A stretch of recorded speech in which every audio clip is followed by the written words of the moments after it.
Hello दोस्तों, मेरा नाम आर्यन है। मैं आपको पढ़ाई करने में मदद करने आया हूँ। तो चलिए शुरू करते हैं। आज हम अकाउंटेंसी का चैप्टर नंबर 2 पढ़ेंगे। तो भाई लोग, सबसे पहले समझो कि संपत्ति का मतलब क्या होता है।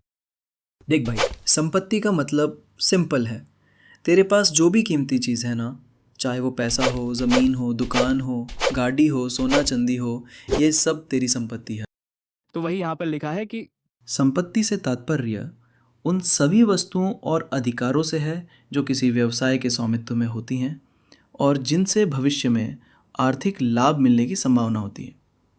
इनमें नकद, मशीनरी, भवन, स्टॉक, देनदार आदि शामिल होते हैं। संपत्ति का उपयोग व्यापार को चलाने और आय अर्जित करने के लिए किया जाता है।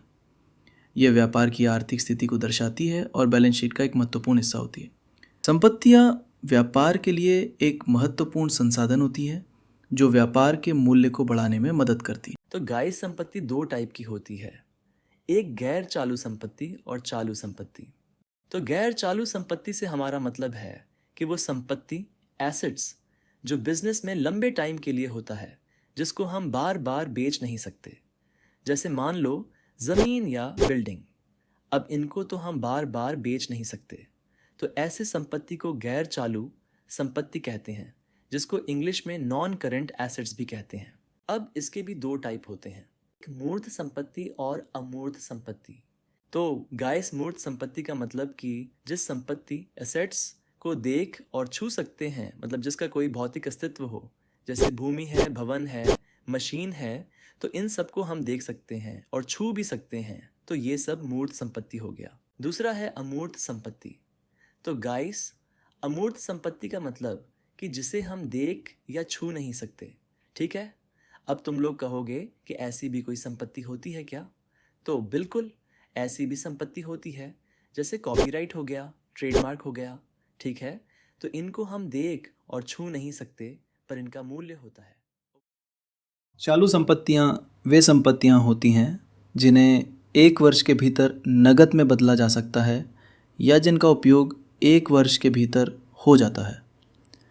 ये व्यवसाय की दैनिक गतिविधियों में काम आती हैं और अल्पकालिक होती हैं। तो दोस्तों, अब आते दायित्व के ऊपर। दायित्व क्या है? दायित्व का मतलब होता है जिम्मेदारी, कर्ज। मैं इसे एक उदाहरण से समझाता हूँ। जैसे मान लो मैं किसी बैंक से लोन लेता हूँ, तो अब मेरे ऊपर ये दायित्व है कि मैं बैंक का कर्ज चुकाऊं। तो दोस्तों, अकाउंट्स में उस राशि या रकम को दायित्व कहते हैं जो किसी को चुकाने होते हैं या किसी और को देने होते हैं। तो उम्मीद करता हूँ आप लोग समझ गए होंगे। अब दायित्व के 2 प्रकार होते हैं, चालू दायित्व और गैर चालू दायित्व। तो दोस्तों, चालू दायित्व वे दायित्व होते हैं जो 1 साल के अंदर हमको चुकाने होते हैं, और गैर चालू दायित्व वे दायित्व होते हैं जो 1 साल से ज़्यादा, मतलब लंबे समय में चुकाया जाता है, तो उसे गैर चालू दायित्व कहते हैं। अब आता है पूंजी। पूंजी वो पैसा होता है जो कोई बिजनेसमैन अपना व्यवसाय करने के लिए अपने बिजनेस में लगाता है। समझ गए? पूंजी वो राशि, संपत्ति या संसाधन होती है जिसे कोई व्यक्ति, स्वामी व्यवसाय प्रारंभ करने या चलाने के लिए लगाता है। यह व्यवसाय की आर्थिक नींव होती है जिससे मशीन, कच्चा माल, फर्नीचर, कर्मचारियों का वेतन आदि जैसी ज़रूरतों को पूरा किया जाता है।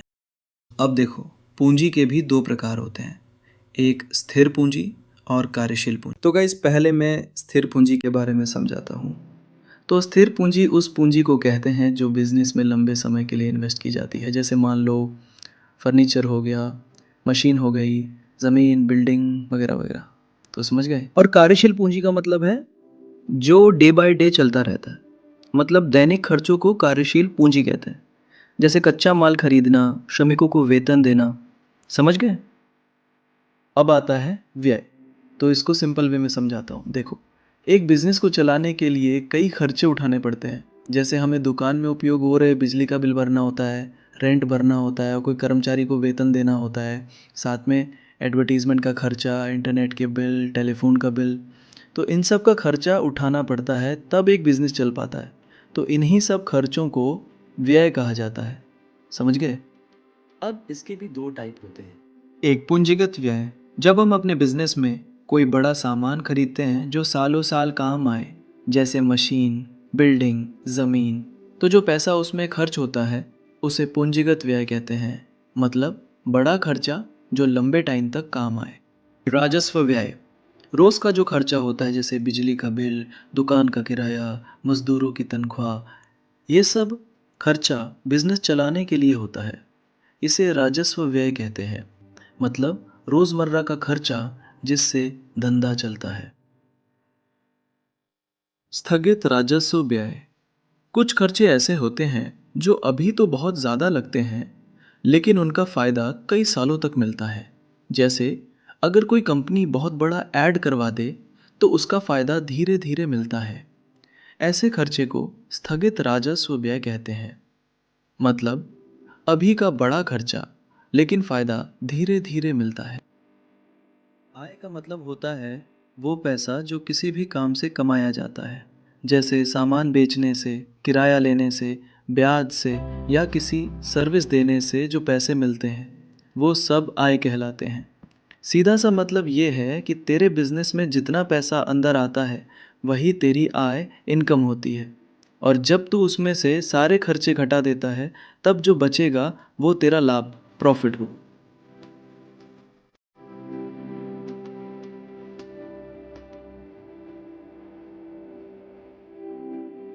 आगम सी रेवेन्यू का मतलब देखो भाई, जब कोई धंधा करता है तो उसमें जो भी पैसा अंदर आता है, मतलब जो कमाई होती है, चाहे वो सामान बेच के हो, कोई सेवा दे के हो या किराए वगैरह से हो, उसी को आगम कहते हैं।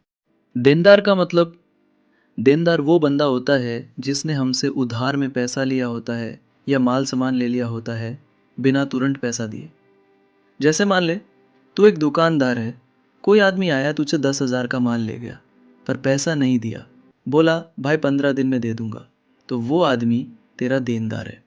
उसने तेरा माल ले लिया लेकिन पैसा अभी देना बाकी है। सीधा सा लॉजिक, जो पैसा मिलना है पर अभी तक मिला नहीं और सामने वाला उस पैसा का कर्जदार है, वो तेरा देनदार है। लेनदार, मान लीजिए एक व्यापारी ने किसी ग्राहक को 10,000 रुपये का माल उधार में दे दिया, पैसा बाद में मिलने वाला है, तो वो व्यापारी लेनदार कहलाएगा। और ग्राहक जिसके ऊपर पैसा चुकाना बाकी है वो देनदार होगा। जिसने पैसा दिया होता है और जिसे पैसा लेना बाकी है उस व्यक्ति को लेनदार कहते हैं। गुड्स मतलब वे चीज़ें जो हम खरीदते बेचते हैं या इस्तेमाल करते हैं। ये कोई भी भौतिक चीज़ हो सकती है, जैसे खाना, कपड़े, मोबाइल, किताबें या बाइक। तेरे दुकान में जो भी सामान तू बेचता है वो सब गुड्स कहलाते हैं। लागत का मतलब होता है कोई भी काम करने या कोई चीज़ बनाने में जो कुल खर्चा आता है।